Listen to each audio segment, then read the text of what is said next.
August 2nd, 216 BCE. The afternoon sun scorches the Apulian plain. Across the fields near the village of Cannae, between 50,000 and 70,000 Roman corpses lie heaped in piles. Some are still breathing. Livy, the Roman historian, recorded a horrifying scene. There were survivors with severed hamstrings lying among the dead who exposed their necks and throats, begging the victors to drain what little blood remained. Others dug holes in the ground, buried their heads, and smothered themselves with earth to die faster. This wasn't just a defeat. This was annihilation. In one afternoon, Hannibal Barca of Carthage had eliminated 20% of Roman males between fighting age, 18 to 50 years old. It was the single bloodiest day of killing in ancient history. But what happened after the battle, the next 72 hours, is rarely told. This is the story of decomposing corpses, epidemic outbreaks, and a land transformed into hell on earth. In this video, we'll explore what doesn't make it into the textbooks, the brutal logistics behind cleaning up antiquity's largest battlefield. From corpse collectors to typhoid outbreaks, from mountains of gold rings to the stench that lasted all summer, this is the story of 72 hours no one wants to remember. If you enjoy deep analytical content about lesser-known aspects of history, don't forget to subscribe and hit the notification bell. Now, let's step into the nightmare after Cannae. Cannae wasn't just Hannibal's greatest tactical victory. It was also the largest logistical disaster any ancient general had to face. The problem wasn't killing 50,000 men in one afternoon. The problem was what to do with 50,000 corpses in August in southern Italy. What most history books omit is this. After his victory, Hannibal and his army had to remain at the site for 3 days, not to celebrate, but to avoid dying. When the encirclement tightened around 4 p.m. on August 2nd, the Roman army was no longer a fighting force. It became a trapped mob. Polybius describes how the remaining Romans who could still fight resisted fiercely, but after many fell, the rest were crushed together in chaos, suffering heavily from lack of space to maneuver and the pressure of the crowd. This is where Hannibal's policy became ruthless. He allowed his soldiers free rein to execute the wounded while they looted and scavenged among the dead. The August sun made this urgent. Floating corpses had to be stripped and collected for burial immediately. This scene wasn't random violence, it was systematic procedure. The Carthaginian forces divided into specialized teams. Some focused on stripping the dead of armor, others collected weapons, and another group, the cleanup crew, had the most horrifying task. Let's understand the biological scale of this. According to military historians like Victor Davis Hanson, approximately 30,000 gallons of blood had been spilled on the battlefield. Juvenal, a Roman poet writing 3 centuries later, still referred to Cannae as the scene of rivers of blood. But blood wasn't the biggest problem. The biggest problem was intestines. When someone dies from an abdominal wound, as thousands did at Cannae, the microorganisms in the gut begin digesting the surrounding tissue. In the 35-40 °C temperatures of southern Italy in August, this process begins immediately. Within the first 2 hours, the corpses had already started releasing methane, hydrogen sulfide, and ammonia. The battlefield, a relatively small area of only 2 to 3 square kilometres where the encirclement occurred, became a giant gas chamber. What's interesting is that ancient sources show the looting process wasn't chaotic. It was an organised system reflecting the social structure of ancient armies. Frontline soldiers, those who had fought, got first looting priority. They searched for high-quality weapons, long Gallic swords, Iberian falcatas, Roman bronze armour. This wasn't just plunder, it was systematic military redistribution. Roman officers oversaw similar processes after battles, sorting spoils by type and quality. Next came the less fortunate, logistics personnel, slaves, and an element ancient sources rarely mention, but was always present in ancient warfare: local civilians. Farmers from around Cannae, though Roman citizens or allies, recognised opportunity when they saw it. They came not to help either army, but to take what remained: leather straps, bronze rivets, even gold teeth. Here the story becomes particularly significant. Hannibal ordered the collection of one specific type of war booty: gold rings from the fingers of dead Roman knights and senators. This wasn't about the value of gold, it was political propaganda. In the Roman Republic, only those of the equestrian class and above Those with state-provided horses had the right to wear gold rings. This was a symbol of status, privilege, and power. Mago, Hannibal's brother, poured a bushel of gold rings onto the floor of the Carthaginian Senate weeks later. Ancient sources report enough were collected to fill a basket, about 3 modii, roughly 30 litres. This meant at least 200 to 300 rings, representing the elimination of Rome's entire leadership class. This number is staggering. The Roman Senate at that time had only 300 members. Livy records that 80 senators or men qualified to be senators died at Cannae, representing 25 to 30% of the legislative body. But think about the practicalities. To find 200 to 300 rings among 50,000 corpses, you need specialists. Carthaginian units had to systematically move through the dead, recognise the dress of Roman nobility, usually better armour, more elaborate belts, and remove the rings. Many had to cut off fingers because rings were stuck due to post-mortem swelling. This is where ancient forensics intersected with war propaganda. Each ring was a death certificate. Each ring was a collapsed Roman noble family, and Hannibal knew it. At dawn on August 3rd, Hannibal faced a problem no battle could prepare for: how to prevent his victorious army from dying because of their very victory. Roman military manuals, compiled later based on painful lessons like this, required completion of burials within 14 days after battle to prevent contamination of water and food supplies. Officers who failed to enforce burial deadlines could face court-martial. But Hannibal didn't have 14 days. He didn't even have 7 days. He had about 48 hours before the toxic gases from corpses became lethally dangerous. Let's understand scientifically what was happening. Human corpse decomposition occurs in predictable stages. Hours 0, cells begin self-destructing. Digestive enzymes leak out and corrode surrounding tissue. Hours 2 to 24, bacteria in the intestines multiply exponentially. They produce gases that cause the corpse to swell. Skin colour turns greenish, then black. Hours 24-48, gas pressure increases until the body begins leaking from every orifice. Mouth, nose, bullet holes, wounds. This is the most dangerous stage. Days 3-5, soft tissues begin liquefying. The stench becomes unbearable within 100 metres. By dawn on August 3rd, the Cannae battlefield was in late bloating stage, approaching gas release. This is what most Cannae literature omits: microbial contamination. The same bacteria causing corpse decomposition, Clostridium, E. coli, Salmonella, can kill the living. Historical sources show the most immediate problem wasn't the corpses but the Aufidus River. The battlefield lay adjacent to the river, the main water source for both sides. Thousands of corpses lay along the riverbank. Blood and bodily fluids seeped into the soil and flowed into the water. Within 24 hours, anyone drinking from downstream Aufidus risked dysentery, bacterial diarrhea caused by Shigella or Entamoeba. Symptoms: severe abdominal pain, bloody stool, high fever. Mortality rate if untreated 10-20%. Typhoid, caused by Salmonella typhus, was even more dangerous. It spread through contaminated water and had an incubation period of 1 to 3 weeks. This meant it spread silently through the camp for weeks before anyone died. Mortality rate 20-30% untreated. Historical sources confirm this concern. According to writings on ancient warfare history, delayed burial after Cannae contributed to typhoid and dysentery epidemics that weakened surviving populations in the region for months. One report states that the smell from Cannae persisted throughout Apulia all summer of 216 BCE. Ancient armies had no rubber gloves, medical masks, or disinfectants, but they had experience. Hannibal had fought for over 20 years. He knew that ignoring the dead could kill his army more effectively than any Roman legion. His solution was brutal but effective: zoning and segregation. Zone 1, central encirclement, most dangerous, where 30,000, 40,000 Romans died in a small area. This received immediate burial priority.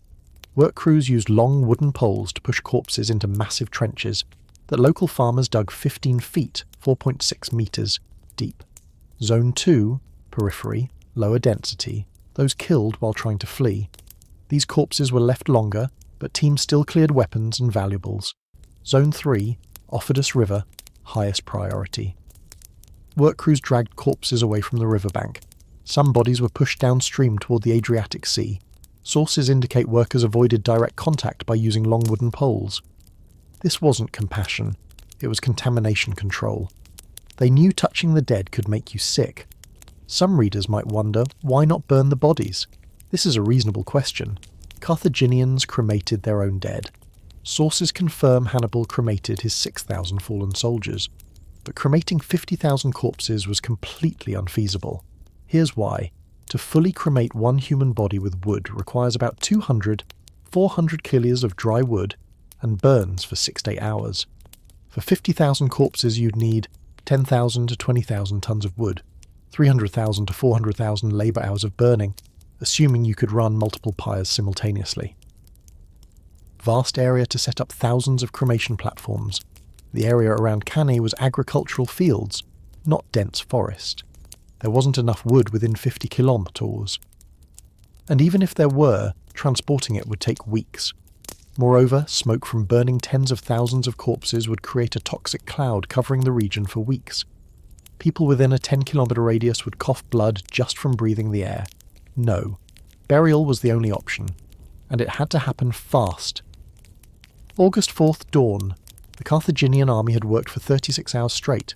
Let's do the math. 50,000 corpses need moving. Assume you have 5,000 workers, 1/10 of the army, a generous figure. Each person must move 10 corpses. Each corpse weighs an average 70 kilo, plus armour. Average distance to burial trench, 100-200 metres. This means each worker had to move 700 kilo of dead flesh, a distance of 100-200 metres in 35 to 40 Dusk heat. While the corpses were actively decomposing, leaking fluids and emitting toxic gases. No one could do this work for more than 2-3 hours without getting sick. This meant you needed rotating shifts. Managing this logistics, ensuring fresh crews, drinking water and rest, was a major military operation in itself. Who actually did this? Sources say little about this detail, but we can infer from how ancient armies operated. Roman prisoners. Hannibal captured about 10,000 prisoners. Many were nobles or officers, people whose families could pay ransom. This would be the brutal combination of psychological humiliation, forcing you to bury your own comrades, and practical use. Slaves and camp followers. Every ancient army had a large entourage.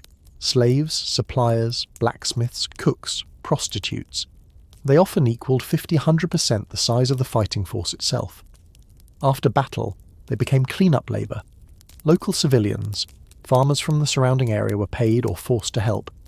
They had local knowledge of terrain and had digging tools, ploughs, spades, agricultural implements that the army lacked. But even with all these resources, the work still took days. Historical sources indicate local farmers took over a month to manage battle aftermath through mass burial. There's an element most military histories omit: the psychological impact of cleaning up thousands of corpses. Modern psychologists studying post-traumatic stress disorder, PTSD, know that prolonged exposure to death, especially violent and decomposing death, causes deep psychological damage.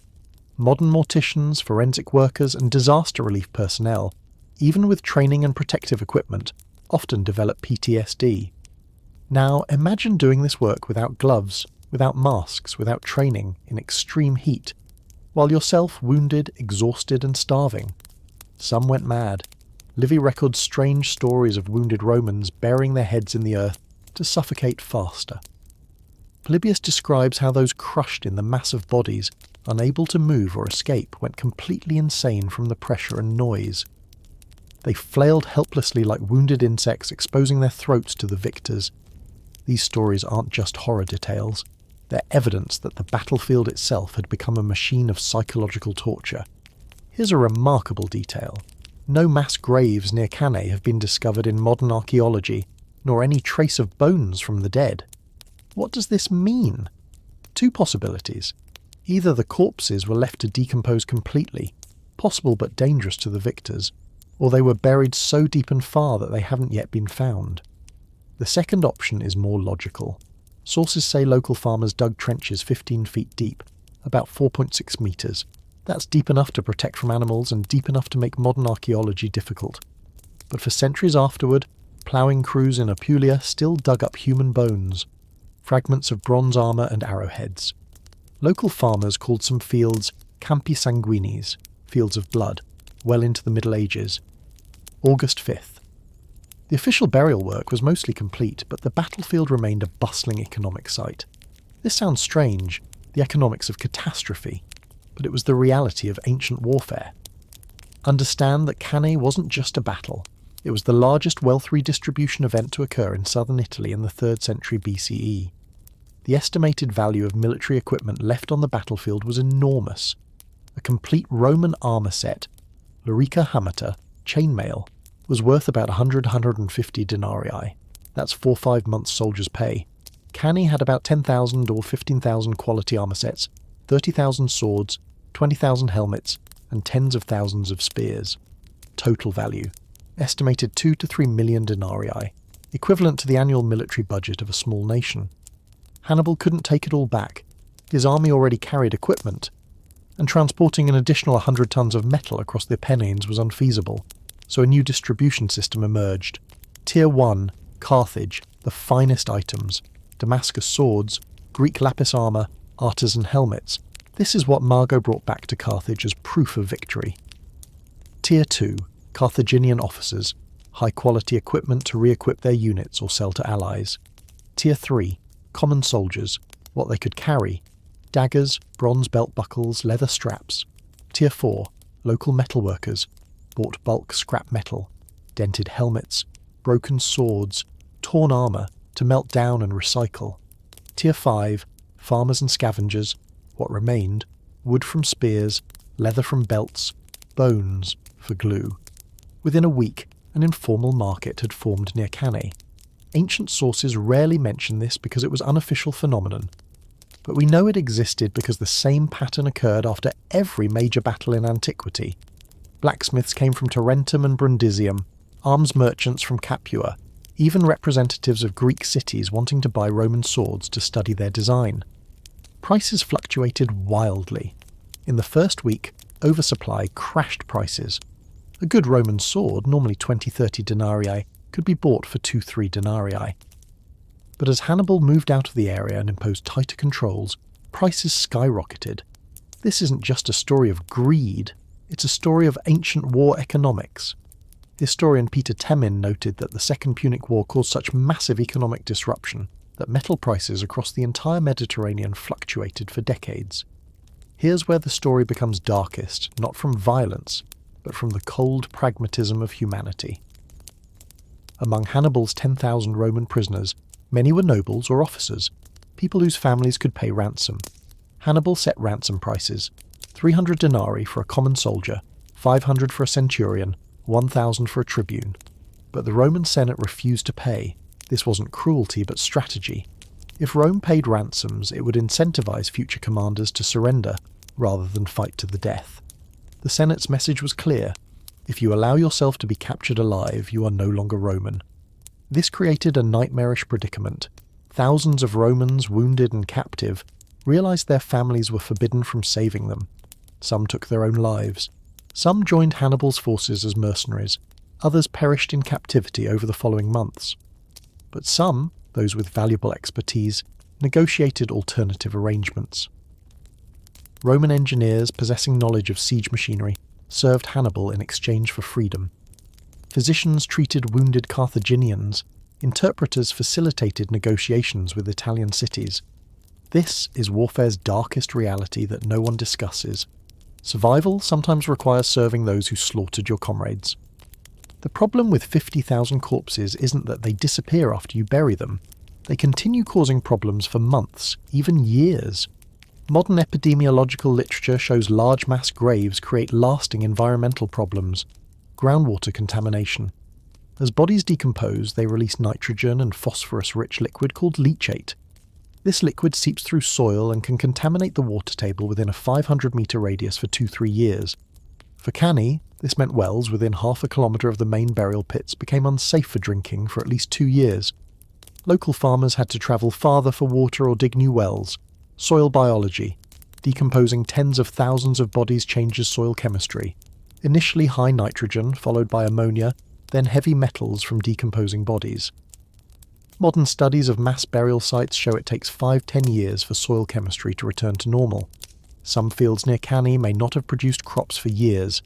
Historians note that southern Italy faced severe food shortages in the years immediately after Cannae, partly from war-destroying fields, but also possibly partly from biological contamination.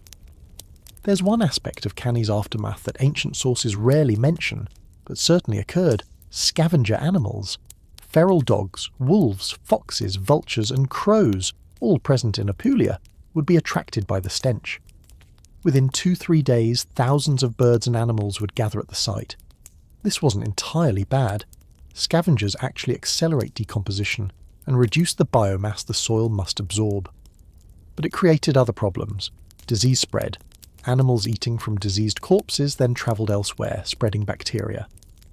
Historians note waves of epidemics spreading through southern Italy in 215–214 BCE, 1 year after Cannae. Some authors directly link this to battle aftermath. Aggressive feral dogs. Dogs that consume human flesh often become aggressive and dangerous to humans.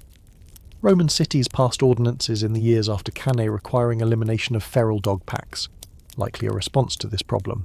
As mentioned, no Cannae mass graves have been definitively identified in modern archaeology. Why? One possibility: they were deliberately levelled. Rome, after retaking control of the area in 209 BCE, may have levelled the mounds to erase physical evidence of their worst defeat. Another possibility: corpses weren't buried as deep as we think, and have completely decomposed after 2200 years. Mediterranean climate, warm, wet in winter, dry, hot in summer, is particularly effective at decomposing bones. But there's a third, more disturbing possibility. Some corpses were never buried. It's simply impossible to clean up 50,000, 70,000 corpses in a few days, even with thousands of workers. Some bodies, especially those on the periphery, may have been left to decompose naturally. Roman sources from decades later mention finding human bones around Cannae. Pliny the Elder, writing 250 years later, says farmers still dug up blood-soaked relics from the battle. News of Cannae reached Rome on August 6th, 4 days after the battle. Praetor Quintus Fabius Maximus was presiding over a Senate meeting when a blood and dust-covered soldier stumbled into the chamber. Livy records what he said: 2 legions have been annihilated. Consul Paulus is dead. Consul Varro survived with 70 cavalry. The Senate didn't believe it. Couldn't believe it. This wasn't defeat. This was extinction. Over the next 4 days, additional survivors arrived, each bringing worse news. By August 10th, when the scale of catastrophe became clear, the Senate issued an unprecedented decree: public mourning limited to 30 days maximum. This wasn't cruelty. It was survival. If every affected family, and almost every family had someone at Cannae, mourned properly for a year as tradition required, the entire city would cease functioning. Moreover, public mourning would reveal to allies and enemies just how badly Rome had been wounded. The Senate needed to project strength while secretly remobilizing. This is where Romans proved something remarkable about their psychology. After Cannae, any rational nation would sue for peace. Hannibal was only weeks' march from Rome. The Roman army was shattered. The treasury was empty. Allies were defecting. But Rome didn't sue for peace. Instead, they did something extraordinary. They freed 8,000 slaves, armed them with weapons bought from temples, and formed 2 new legions. They lowered conscription age to 17 and raised it to 50. Every man who could hold a weapon was called up. This measure was extreme but effective. Within 6 months, Rome had fielded 4 new legions, about 40,000 men. By 215 BCE, just 1 year after Cannae, Rome had 25 active legions, approximately 200,000 men. This represents one of the most impressive military mobilization efforts in ancient history, but it came at terrible cost. Battle death tolls were horrific, 50,000 to 70,000. But the real demographic impact was even worse. Gender ratios skewed. Rome lost most males aged 18–35. This created severe gender imbalance that would last a generation. Many Roman women never married. Birth rates plummeted. Economic decline. The dead were the farmers, craftsmen and merchants who made the economy work. Losing them meant losing economic output. Historians estimate Italian GDP fell 20–30% in the decade after Cannae. Political collapse. The entire leadership class was decimated. Of 300 senators, 80 died. This created a massive power vacuum that took years to fill. Cannae taught Rome a lesson they never forgot: never let the enemy choose the time and place to fight. Fabian's strategy, named after Quintus Fabius Maximus, who warned against Cannae, became Roman doctrine: avoid decisive battle, harass the enemy, cut supply lines, wait. This strategy ultimately broke Hannibal. He won every battle but lost the war because he couldn't force Rome to surrender. Rome simply refused to lose. August 10th, 216 BCE, 8 days after the battle, Hannibal broke camp from Cannae.